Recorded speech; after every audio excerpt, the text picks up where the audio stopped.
సంక్షోభాన్ని ఎలా అధిగమించబోతున్నారు? ఈ సంక్షోభాన్ని ఖచ్చితంగా అధిగమిస్తాం. డెఫినెట్గా 26% కొత్త సుంకం విధించారు. ఆ సుంకం అక్కడ కన్జ్యూమర్స్ కూడా కొంత భారం వహిస్తారు.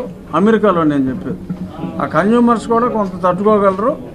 ఇక్కడ కూడా ఈ ఉపద్రవాన్ని ఎలాగా ఆక్వా ఇండస్ట్రీకి ఉన్న సమస్యల పరిష్కారానికి ఒక వేదికగా ఎలా మలుచుకోవాలి అనే దాని మీద కూడా చర్చించుకోవడం జరిగింది. ఇమ్మీడియట్గా రైతులు ఎవరూ కూడా ఏమాత్రం కంగారు పడవలసిన అవసరం లేదు. ఎక్స్పోర్టర్స్ అందరూ కూడా ఇమ్మీడియట్గా ఎవరైనా జబ్బు చేసిన ఏది ఆక్వా చెరువులకి వైరస్ లాంటిది వచ్చినా కూడా అటువంటి వాటిని మేము ఒక ప్రైస్ ఇప్పుడు ఒక 10 నిమిషాల్లో వాళ్ళు అనౌన్స్ చేస్తూ ఉన్నారు. ఎటువంటి ప్యానిక్ లేకుండా ఆ ప్రొడ్యూస్ని ముందు తీసుకోవడం జరుగుతుంది. ఖచ్చితంగా రైతు అన్నవాడు నష్టపోడు, ఇండస్ట్రీ ఆగదు. సీడ్ తయారు చేసే వాళ్ళు సీడ్ తయారు చేస్తారు. అది ట్యాంకులు కూడా ఆపకుండా పరిశ్రమ యథావిధిగా జరుగుతూ ఒక వారం రోజులకి ఇమ్మీడియట్ యాక్షన్ ప్లాన్ తీసుకోవడం జరిగింది. ఈలోపు ఇష్యూస్ అన్నీ కూడా కొంతవరకు ముందు కంగారులో మనం తీసుకునే నిర్ణయాలు వేరుగా ఉంటాయి. ఆ డస్ట్ సెటిల్ అయిన తర్వాత డెఫినెట్గా కొంత ఈ మధ్యన సోయాబీన్ రేట్లు తగ్గినాయి కాబట్టి ఫీడ్ మ్యానుఫ్యాక్చరర్స్ కూడా వాళ్ళ లాభాన్ని కొంత తగ్గించుకుని ఇక్కడ అందరికీ కూడా పవర్ సబ్సిడీ వస్తే ఈ రైతులు కూడా ఒక 10 రూపాయలు ప్రైస్ తగ్గినా కూడా వాళ్ళకి ఇబ్బంది లేకుండా ఉంటుంది. సో సమానంగా అమెరికాలో కన్జ్యూమరు, ఇక్కడ సీడ్ మ్యానుఫ్యాక్చరరు, ఫీడ్ మ్యానుఫ్యాక్చరరు, ఎక్స్పోర్టరు అందరూ కలిసి ఈ ఉపద్రవం నుంచి ఎలా బయటపడాలి అనే దాని మీద పరిష్కారం గురించి మంత్రి అచ్చెన్నాయుడు గారి నాయకత్వంలో చర్చించడం జరిగింది. అచ్చెన్నాయుడు గారి సొంత పినతండ్రి గారి భార్య, వారి పిన్ని గారు మరణించినట్టు ఆయనకి ఇప్పుడు కబురు వస్తే 10 నిమిషాల ముందు ఆయన వెళ్ళటం జరిగింది. ఇది ఉపద్రవం వచ్చిన మాట నిజం. Any crisis is an opportunity అని గౌరవనీయ ముఖ్యమంత్రి గారు ఎప్పుడూ చెప్తున్నట్టుగా ఈ ఉపద్రవం నుంచి గతంలో కొన్ని ఉపద్రవాలు కూడా ఉన్నాయి.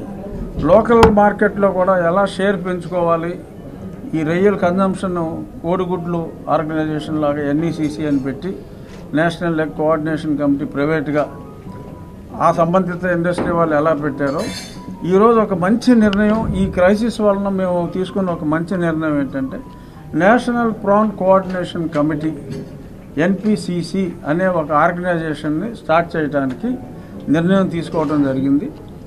ఈ రొయ్య తింటే చాలా నెగిటివ్ పబ్లిసిటీ ఉంది మార్కెట్లో. అది కొలెస్ట్రాల్ ఉంటుందండి. రొయ్యలో కొలెస్ట్రాల్ ఉంటుంది, కానీ గుడ్ కొలెస్ట్రాల్ ఉంటుంది రొయ్యలో, బ్యాడ్ కొలెస్ట్రాల్ లేదు. అది తింటే మంచిది. కొలెస్ట్రాల్ ఉంది అని ఒక రాంగ్ పబ్లిసిటీ వెళ్తుంది. సో రొయ్యలో ఉన్న మంచితనాన్ని అంటే ఆరోగ్యానికి ఏమి చేయాలి, ఎలాగా పబ్లిక్లోకి తీసుకెళ్ళాలి. మన భారతదేశంలో సరే అందరూ నాన్ వెజిటేరియన్ తినరు.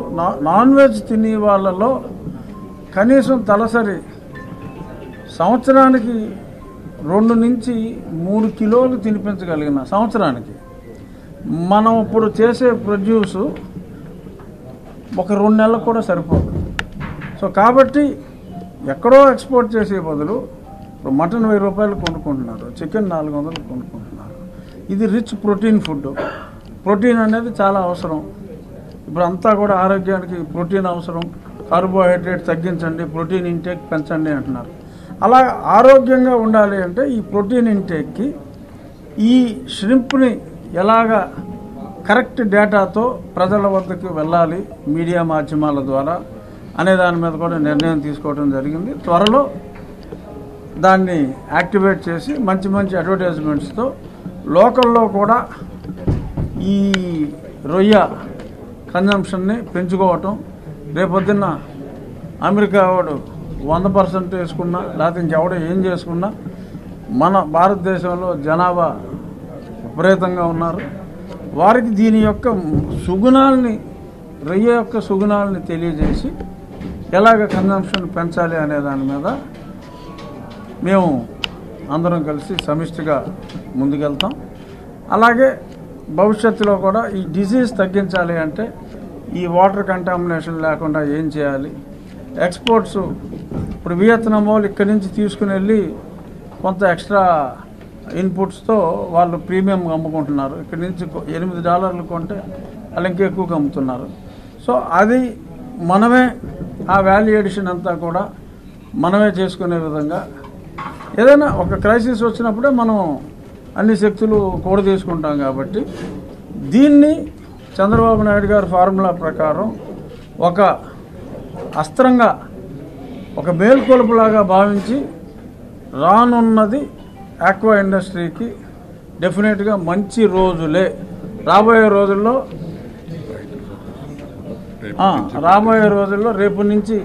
రేపు ఏలూరులో, ఎల్లుండి భీమవరంలో, ఆ తర్వాత కాకినాడలో వరుసగా 26 వరకు షెడ్యూల్ ఇచ్చారు. మధ్యలో కొన్ని సెలవు రోజులు తప్ప.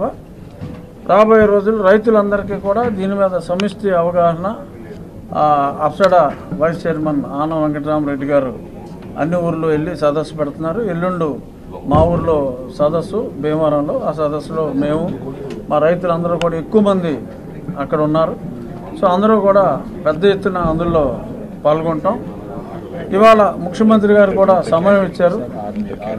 అలాగే ఆర్మీ క్యాంటీన్లో ఆ మెనూలో ఈ రొయ్య అన్నది లేదు. త్వరలో ముఖ్యమంత్రి గారితో ఎక్స్టర్నల్ అఫైర్స్ మన డిఫెన్స్ మినిస్టర్ గారితో మాట్లాడించుకుని తర్వాత అప్పటికి మా ఎన్పిసిసి ఫార్మేషన్ కూడా ఈ 1 వీక్లో అవుతుంది. ఎన్పిసిసి సభ్యులతో కలిసి డిఫెన్స్ మినిస్టర్ గారిని కలిసి దీన్ని వేగంగా డిఫెన్స్లో కూడా కన్జ్యూమ్ చేసేలాగా ఉంటే ఒకేసారి హ్యూజ్ కన్జంప్షన్ వస్తుంది. ఇవన్నీ ముందు ఐడియాలు ఉన్నా చుర్రు తగల. ఇప్పుడు కాలింది కాబట్టి ఇమ్మీడియట్గా మేము ఒళ్ళు కాలింది కాబట్టి ఈ విధంగా కార్యోన్ముఖులై ముందుకెళ్తున్నాం. అప్సడా కూడా ఇప్పుడు చాలా గతంలో అది ఒక స్తబ్దతగా ఉండేది. ఇప్పుడు వెంకటరమణారెడ్డి గారు వచ్చిన తర్వాత దానికి టోటల్ యాక్టివిటీ వచ్చింది. మేల్కొన్నాం. డెఫినెట్గా రాబోయే రోజుల్లో ఆక్వా ఇండస్ట్రీకి అంతా మంచిగా జరుగుతుంది. ఇంకో మీరు ఒక 10 నిమిషాలు ఉంటే మా ఎక్స్పోర్టర్స్ కూడా మీకే వాళ్ళు ఈ వారం 10 రోజులు క్రైసిస్ మేనేజ్మెంట్ ఎలా చేయబోతున్నారు అన్నది కూడా చెప్తారు. ఖచ్చితంగా చంద్రబాబు నాయుడు గారు తీసుకునే టైమ్లీ డెసిషన్స్ వలన ఆక్వా ఇండస్ట్రీకి మంచి రోజులే తప్ప క్రైసిస్ అనేది ఉండదు అని నేను ఖచ్చితంగా మా అందరి తరఫున చెప్పగలను. ఈ సంక్షోభాన్ని ఖచ్చితంగా అధిగమిస్తాం. డెఫినెట్గా 26% కొత్త సుంకం విధించారు. ఆ సుంకం అక్కడ కన్జ్యూమర్స్ కూడా కొంత భారం వహిస్తారు. అమెరికాలో నేను చెప్పేది